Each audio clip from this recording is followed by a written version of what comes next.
نفضت يمناه في هدوء الليل. من هو الصامد المغامر في وجه السيل؟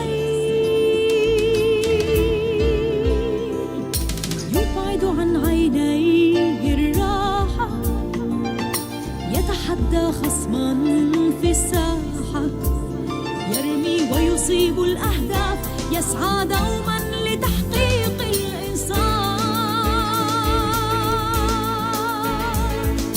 وخيال أبيه في الأحلام يوقظ في القلب الحساس حب الخير لكل الناس، مهما كان الثمن من الصعاب. سيظل البطل القناص بكل الصبر والإخلاص، يعمل باجتهاد وعلى أهبة الاستعداد، يرمي ويصيب الأهداف.